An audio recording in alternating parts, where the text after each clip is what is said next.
Israeli হামলায় গাজায় বাড়ছে মৃত্যুর সংখ্যা।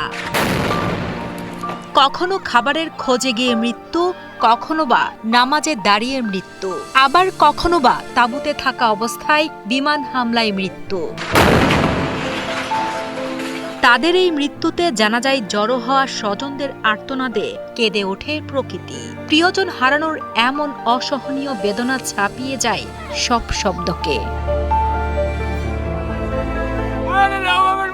আমরা না খেয়ে মরছি, এই ত্রাণ শুধু লোক দেখানো। আমরা কিছুই পাইনি। আমাদের বাচ্চাদের, শিশুদের এবং অসুস্থদের জন্য খাবারের খোঁজে আমরা মৃত্যুর দিকে এগিয়ে যাচ্ছি। ইন্টারনেটে প্রকাশিত এক ভিডিওতে দেখা যায় শেষবারের মতো বিদায় জানাতে নিহতদের স্বজনরা জড়ো হয় জানাজায়। যেখানে দেখা যায় এক শিশু হাউমাউ করে কাঁদছে, তার নিহত বাবার শার্ট চেয়ে আকুতি জানায়। অসহায় সেই আকুতি আর নিষ্পাপ শিশুর এমন আর্তনাদ যেন গাজাবাসীর প্রতিদিনের শোকেরই বহিঃপ্রকাশ। স্থানীয় সংবাদ মাধ্যমগুলো জানায় নিহতরা ত্রাণ সামগ্রীর অপেক্ষায় ছিলেন। ৩০ জুলাই ভোর ৩১ জুলাই পর্যন্ত গাজা উপত্যকায় ইসরায়েলি হামলা ও গুলিতে ২১ জন ফিলিস্তিনি নিহত হয়। জাতিসংঘ এসবের মধ্যে কি করছে? আর ট্রাম্প কোথায়? আপনি কি গাজার যুদ্ধ শেষ করার প্রতিশ্রুতি দেননি? যুদ্ধ বন্ধ করুন।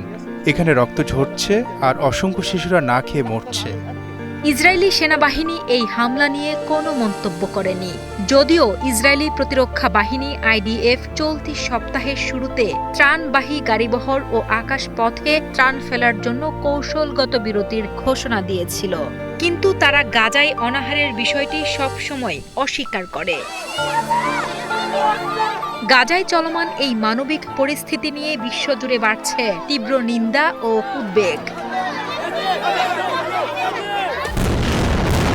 ২০২৩ সালের অক্টোবর থেকে ইসরায়েল গাজার ফিলিস্তিনি জনগোষ্ঠীর উপর এক ভয়াবহ যুদ্ধ চালিয়ে যাচ্ছে, যাকে ফিলিস্তিনি ও আন্তর্জাতিক বিভিন্ন রিপোর্টে জাতিগত নির্মূল অভিযান হিসেবে বর্ণনা করা হয়।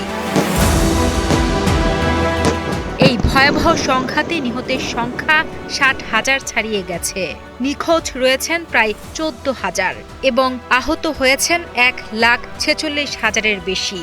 গাজার প্রায় পুরো জনসংখ্যাই এখন বাস্তুচ্যুত।